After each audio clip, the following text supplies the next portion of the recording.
Alright, how's it going, everybody? Average LR Shooter here again. Thanks for coming and checking out the channel. Today we're going to be talking about my Savage 110 BA Stealth. This particular one's chambered in 300 Win Mag. I've owned this for a couple of years. I got it maybe a few months after it came out. I've put about 400 rounds through it. I've reloaded every round that I've put through it except for like the first 20. Because before I shoot reloads through them, or through my rifles, I like to run factory ammo through them, just in case anything's messed up. I know it's not going to be my ammo that's messing it up. But we're going to be doing a review on this today. Like I said, I've had it for a couple years now. I've got some experience with it. So we're going to go ahead and check out every individual piece that I've done to it. And after that, we'll get it out to the range, do a 100-yard accuracy test, then take it out and stretch its legs.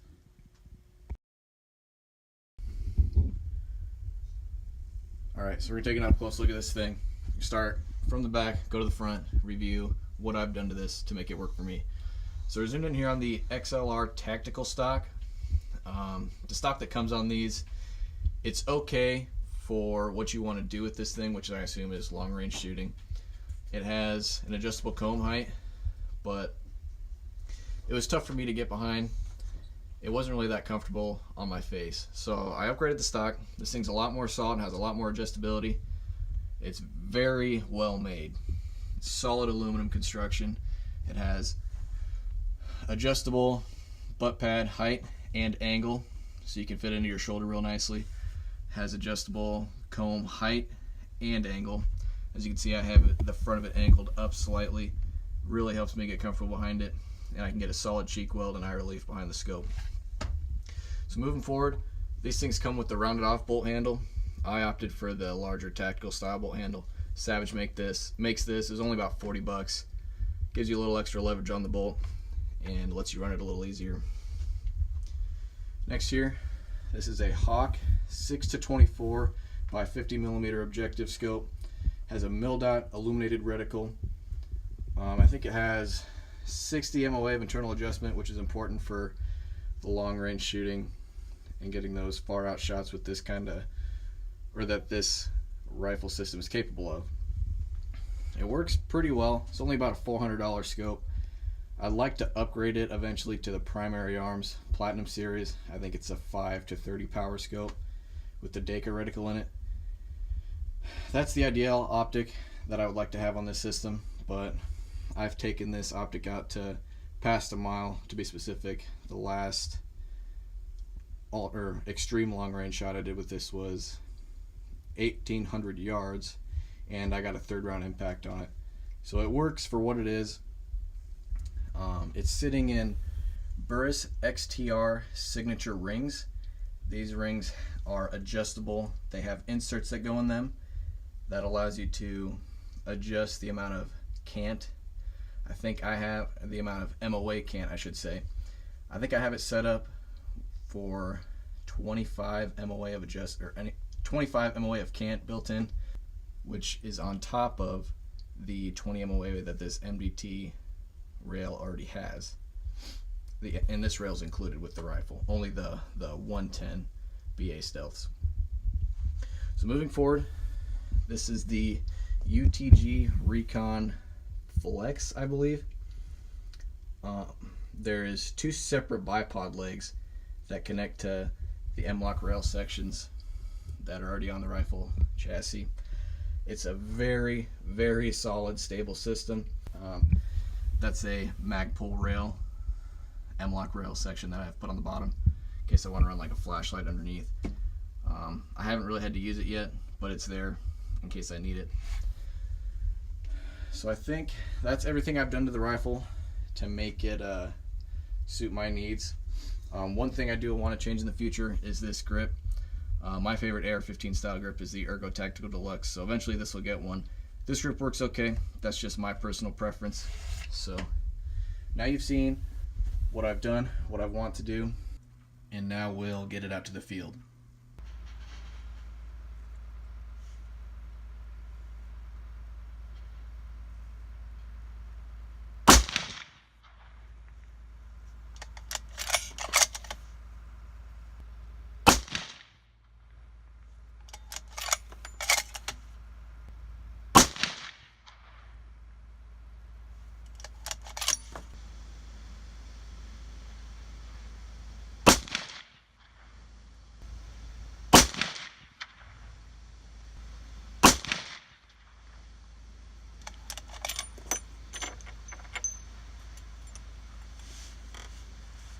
So that's a little more representative of what this gun's capable of.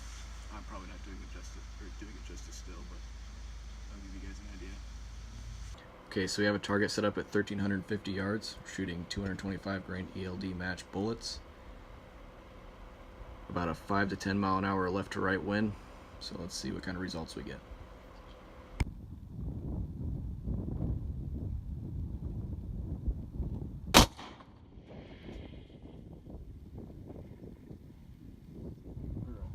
I got knocked off target, didn't see it. Let me send another one.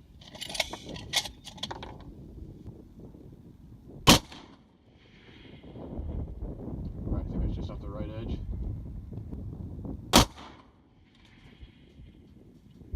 Alright, looks like we were high about a minute.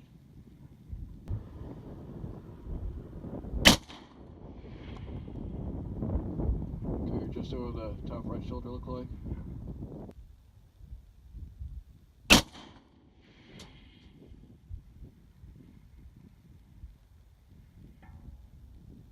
Got a hit.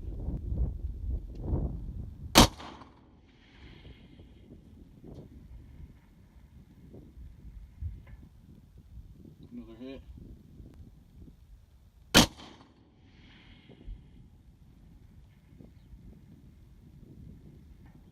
Alright, 3 rounds on target.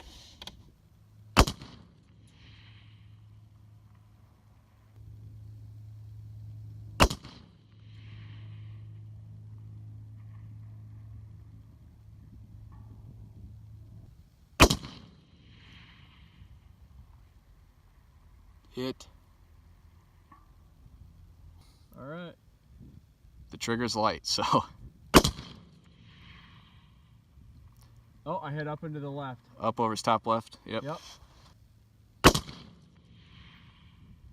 Ding. Nice. Oh. Yeah, right in the center there, huh? Yeah, dead in the chest. You hear it ding? I didn't hear it. Earplugs in here, but Okay, shoot one more the same way you just did, and after you let the shot go, take your earplugs out. okay. I'm gonna try to hit it in the head. Oh my God. I got one headshot on it earlier. Not on purpose, but. I mean, the conditions are pretty good. We'll see here.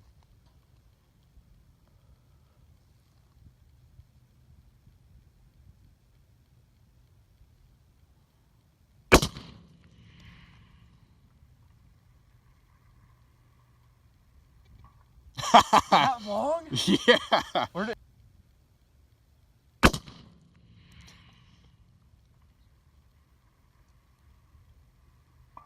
Alright, so now you get to see how this thing does at extreme long range, so let's head back to the bench. Alright guys, so we're back inside. We got to do a 100-yard accuracy test, and we took this thing out, stretched its legs a little bit, did some field testing. So now we're going to talk about pros and cons of the system, kind of as it came from the factory, how I have it set up, and then just the overall platform as it is. So one of the first pros, obviously this thing is accurate, and a couple things that can attest to that are the Utg trigger that comes in these. This is kind of how Savage made its name. It's a very safe way to get a light and consistent trigger pull. And another thing is the barrel that it comes with. It's 5R rifled. It comes with fluting, which can dissipate a little bit more heat, and some people think it adds a little bit of rigidity. I mean, it's a pretty thick overall barrel contour already, so it's fairly rigid, and it has consistent barrel harmonics already. So the barrel attributes to the accuracy. And the monolithic chassis itself gives the action a really solid area to bed into, and it gives it a solid foundation for the entire rifle system. So this chassis is machined by MDT, and then it's rebranded for Savage, obviously. It's a pretty weatherproof system. It's not going to be like a Woodstock where with low and high temperature fluctuations the wood's going to be expanding and contracting. This aluminum block basically gives a solid platform for the rifle to bolt into. Oh, and I forgot to mention before, this thing comes with the included muzzle brake, which is very effective. The muzzle brake and the weight of the rifle overall really makes for a pleasant shooting platform.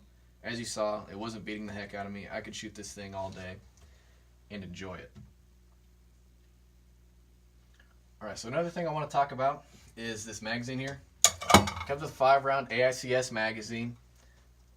It provides pretty reliable feeding. I don't think I've really had, not that I can remember it anyways, I haven't had a whole lot of feeding issues with it. It feeds reliably. I know I don't have rounds getting jammed up ever when I'm feeding out of the magazine. I did have to do a little bit of modification to it. The insides of these feed lips here, I did hit those with just a real light or high grit sandpaper and steel wool, and that just helps the rounds slide out of there easier when you have all 5 loaded up in there. So, but otherwise, it's a solid magazine. They're made out of steel, they're tough, and they provide reliable feeding. Alright, so now we're going to go into cons a little bit. And really, these are just nitpicky things, guys. Like, I really like this system. I think it's great for what you get for the money. But there are a couple things that could be improved on it. Like I went into before, the stock that comes on these, I think it's the Fab Defense GA Shock stock. I think that's what it's called. It's fairly inexpensive, but I think that's why Savage went with it, is because they know that you're going to put the stock you want on this thing. So they went with one that provides the functions that you need, but doesn't add a whole lot of cost to the rifle. The way I have it set up, it's a pretty long system with the 24-inch barrel.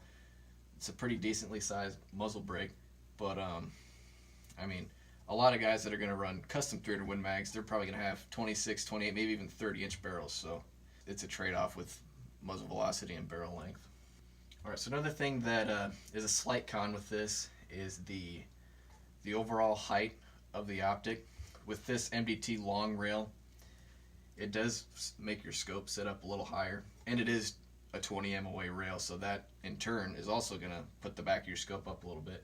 So the stock that comes with this provides just barely enough cheek riser, or just barely enough height with the cheek riser, that you can get an okay cheek well behind it. But like I said, it's not the most comfortable.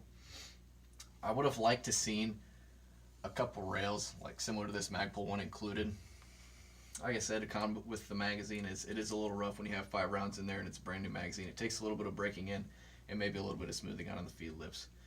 But the biggest con, which really isn't even that big because it doesn't really affect performance of the rifle, is you can see with this bipod and how solid it is, I can get just a little bit of flex in this forend because there isn't a whole lot of material up here.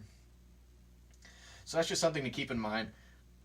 If you're going to take this thing to hell and back, I mean, it might cause you a little bit of an issue, but like I said, I've shot this thing for a couple of years. It's a Magnum cartridge, so it can put a little bit of stress on that, but it doesn't affect the performance. Alright guys, so you kind of got to see what this rifle has to offer. I'm glad I went with it. It's great for what you pay for it, and I mean, I would buy it again.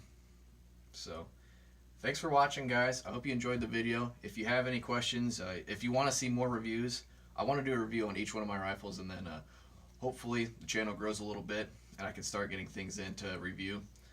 But yeah, just like, comment, subscribe. That really helps out, guys. I appreciate you watching, and come back next time.